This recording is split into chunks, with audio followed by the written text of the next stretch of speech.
Para los trabajadores, para las organizaciones del Frente Unitario, condenamos este insólito fijación salarial para el 2025.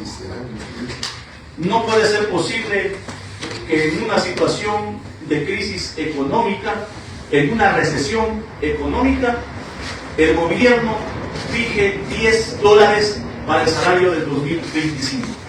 Si dividimos $10 para 30 días, 0.33 centavos diarios. Si esto lo dividimos para 8, obviamente que son las 8 horas diarias de trabajo, 4 centavos. Inaceptable. Limosna para el pueblo ecuatoriano, que generamos la riqueza de este país, y obviamente una política de seguir beneficiando a los grandes grupos económicos de este país, a la banca, que como se ha demostrado, durante los 10 años han tenido jugosas utilidades. Es mentira que dicen que han perdido. Aquí se demuestra, hay un ejemplo de las jugosas utilidades que han tenido los grandes grupos económicos, la industria de este país. Sin embargo, se pusieron de acuerdo con el gobierno, porque es el gobierno de los empresarios, y obviamente han fijado $10. Nosotros condenamos esta postura porque evidentemente el Frente Unitario, nuestros representantes al Consejo Nacional del Trabajo y Salarios, llevaron una propuesta jurídica, económica y técnica, sin embargo no se tomaron en consideración. Y decimos jurídica porque han pasado varios años y no se toma en consideración lo que establece la Constitución. La Constitución establece en el artículo 328 y la 25ª transitoria que el salario tiene que ser de carácter progresivo hasta cubrir el costo de la canasta básica familiar. Que tampoco se tomó en consideración el alto costo de vida de la canasta básica familiar, producto del incremento del IVA, producto del incremento de los combustibles. A mayo del 2024, en ciudades como Loja, Cuenca, Manabí, Guayas, el mismo Quito, el costo de la canasta básica familiar bordea los 840 dólares. No se tomó en consideración. Tampoco se tomó en consideración, obviamente, la pérdida del poder adquisitivo de las personas que por lo menos tienen un trabajo con estas medidas tomadas por el gobierno. Y el tema del empleo. El mismo IES y el Ministerio del Trabajo han demostrado que el empleo adecuado está congelado desde el 2019.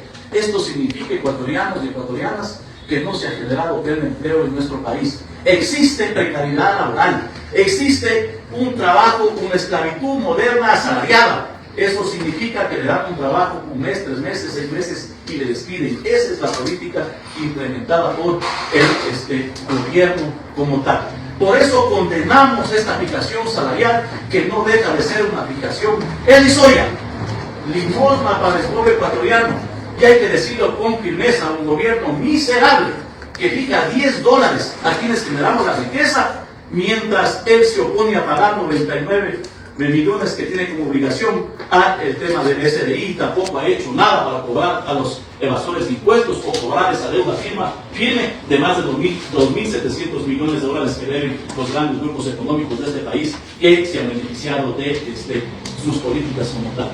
Por eso es de que el Frente Unitario, sus organizaciones, desde ya convocamos a la gran convención nacional que se va a realizar en la ciudad de Quito el 11 de enero, que será esta convención quien fije, quien dice la cancha de cuáles van a ser las acciones jurídicas a nivel nacional e internacional, pero sobre todo las acciones acogiéndonos al derecho a la resistencia el 2025. Por eso es de que ratificamos esta convocatoria a esta gran convención nacional de el 11 de enero en la ciudad de Quito, que obviamente nos trazará la cancha y obviamente las obligaciones a la dirigencia nacional del Frente Unitario para las acciones que llevaremos en el 2025, funcionando esta política miserable del gobierno. Adicionalmente a eso queremos denunciar que el Ministerio del Trabajo se ha convertido en la agencia de los empleadores para, a través de instrumentos ilegales y de actos de corrupción, dejar en la desocupación a cientos, a miles de trabajadores, entre ellos a dirigentes sindicales que con instrumentos antiobreros y con la participación de inspectores que actúan de manera corrupta y por supuestas violaciones de los trabajadores, mandar a la desocupación a gente que al menos trabaja 15, 20, 25 años de servicio, y por eso es que también denunciamos que el Ministerio de Trabajo se ha convertido obviamente en una oficina y en una agencia de los empleadores para dejar en la desocupación a quienes generamos la riqueza de este país. Muchas gracias. A continuación tenemos la participación de nuestra compañera Marcela Arellano, presidenta de la CEDA. Lamentamos profundamente el firme incremento salarial del gobierno de Novoa. Consideramos que este incremento guarda relación en acuerdo con los empleadores. Hay un consenso entre empleadores y el gobierno de Novoa para incrementar el salario. Son $10 que no significan sino un incremento en la brecha entre salario básico unificado y canasta básica familiar. Recordemos que el gobierno de Lasso había planteado que en 4 años se alcanzaría por lo menos hasta $500 el salario básico unificado. El gobierno ni siquiera eso. Apenas con $470 lo que hace es profundizar la pobreza de las y los ecuatorianos. Los trabajadores en el Ecuador trabajamos alrededor de 14.000 millones de horas en el año para generar riqueza, para generar condiciones de vida a los ecuatorianos.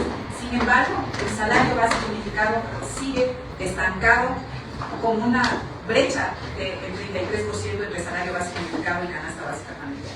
O sea, no importa que trabajemos, no importa la cantidad de horas que trabajemos, seguimos pobres.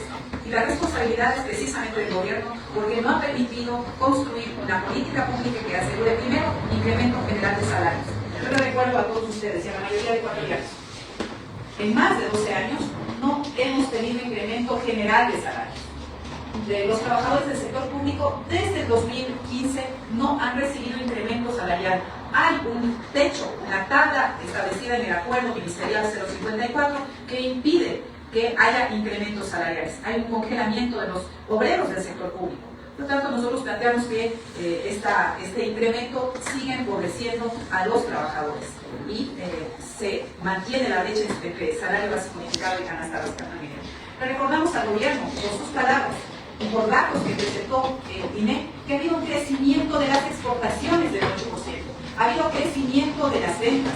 O sea, el país, sin embargo, de la crisis de seguridad y de la crisis energética, ha seguido creciendo. Lamentablemente, ese crecimiento se lo quedan las grandes empresas. El gobierno ofrece a la inversión internacional y a la inversión nacional trabajo barato. El trabajo barato no posibilita el desarrollo de la sociedad, ni siquiera la posibilidad de sostener a las pequeñas y medianas empresas.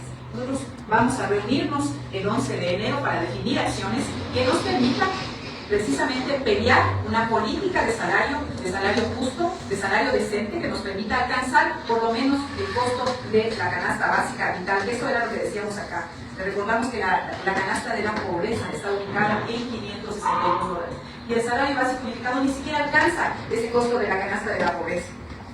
Requerimos entonces unidad, solidaridad. Estamos cerca de las fiestas de fin de año. Y estas fiestas de fin de año son nefastas para los ecuatorianos, por la pérdida de empleo, pero también por esta falta de acceso a productos por lo menos de primera necesidad. Será una Navidad pobre y así lo refleja la mayoría de comercios y de ventas que han tenido una importante reducción. Lamentamos esta situación y nos organizamos para movilizarnos y para presionar al gobierno una política general de salario. En la Unión Nacional de Educadores queremos apostar con otro enfoque, porque como educadores, trabajadores, hombres y mujeres nos preocupa lo que han expresado nuestros compañeros. El INDEC acaba de señalar que la brecha social va a crecer en el país por la pobreza. ¿Qué significa eso? Que en las familias ecuatorianas hay un nivel de morosidad frente a la banca de las cooperativas que estas propias instituciones señalan que sobrepasa sus datos técnicos, es decir, está en más del 7% cuando lo normal debería ser entre el 2 o el 3%, es decir, las familias no tienen para pagar las deudas con las cooperativas y con la banca privada. Más de 200.000 niños siguen fuera de las aulas y niñas. La primera causa, el INE lo acaba de reafirmar, sigue siendo la pobreza. Miles de ecuatorianos siguen saliendo por pasos ilegales a los Estados Unidos. Hay una canasta básica que sobrepasa los $800 y hoy vemos que apenas se incrementa de manera miserable $10.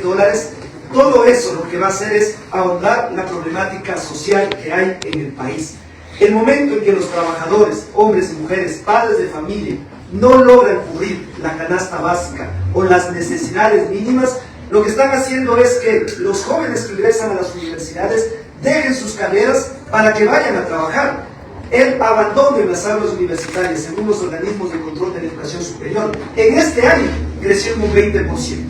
Y también lo que acaba de señalar la UNICEF es que 64,000 niños y niñas en este año se sumaron al trabajo infantil. ¿Por qué? Porque papá y mamá no tienen un salario que les permita enfrentar lo que pasa en el país. Entonces hay tres alternativas: endeudarse con el chulco, porque la banca ya no quiere generar créditos y eso fomenta inseguridad; abandonar la educación, o simplemente salir por pasos ilegales a los Estados Unidos u otros países.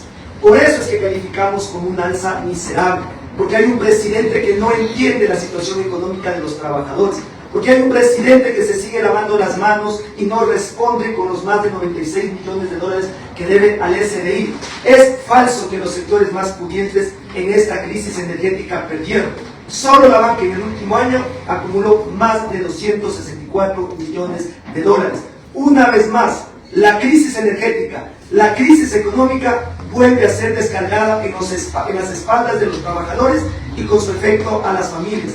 Queremos advertir que esta decisión del gobierno lo único que va a provocar es que sea creciente la brecha social en niños, niñas y jóvenes abandonando las escuelas, familias destruyéndose por la migración y gente endeudándose que fomenta la inseguridad con los sectores ilegales, así como el microtráfico que crecerá, que es quien genera fuentes de trabajo y no un gobierno que lo que hace es frenar el desarrollo y la capacidad adquisitiva con esta decisión.